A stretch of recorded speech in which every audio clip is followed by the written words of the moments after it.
High inflation, uncertain labor markets, and now Israel at war with Hamas, leading to some major fears about our economy and what this all means moving forward. Joining us this morning to discuss, Executive Vice President of the National Taxpayers Union, Brandon Arnold. Good morning to you.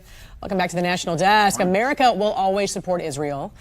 And we also know, Brandon, that right now there's this big discussion about how much money we're going to give Ukraine still. So when you've got to consider Ukraine and Israel now wanting American funds, is the administration, do you think, going to try to fund both war efforts? And what happens if we do?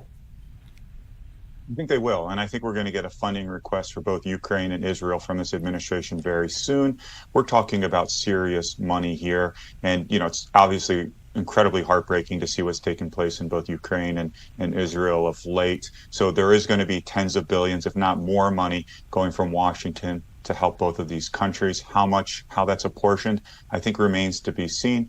But while we do need to support these foreign policy goals and while we do need to support what are becoming humanitarian crises, we also need to be mindful of the fiscal impact that we're having back at home. So I think we can balance both of these goals, our foreign policy goals and our need for fiscal responsibility, and do so in a responsible fashion. A survey by the New York Fed found respondents believe there is a 14% chance they will lose their job in the next year. This should alarm everyone in Washington. What is the number one thing policymakers need to do to get our nation's finances under control?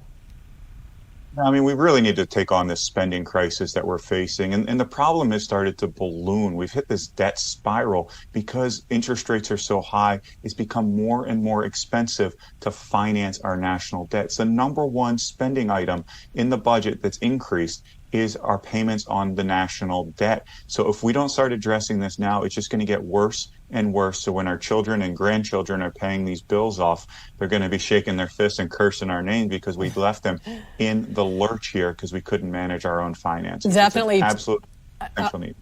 Right. Definitely two different ideologies at play here. You got one side that's saying cut spending. On the other side, you have, as you say, Democrats who want to spend their way out of this debt crisis. Talk about the economic impact of this with everyday Americans right now, meantime paying the price. Unfortunately, there's this philosophy that debt doesn't matter, that while interest rates were low, we could just borrow whatever we needed. And that has unfortunately seeped its way in today's conversation, even though interest rates are much higher and even though it's more and more expensive to borrow money. So we need to move away from that because we're heaping debt and inordinate amounts of debt on our future generations here. And we really need to address it and take on that ideology head on. Steve Scalise right now rumored to possibly have the votes. I know there's still some backroom deals going on, so we don't know for sure because there was some maybe 12 Republicans who did not want him as the new speaker. Do you have faith if he is selected as the House Speaker that the House can get these appropriations bills done?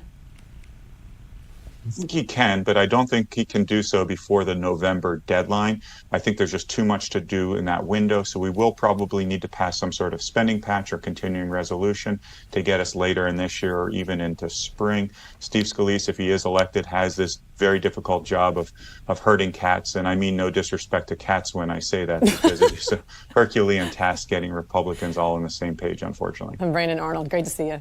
Have a great weekend. Thanks for joining us. More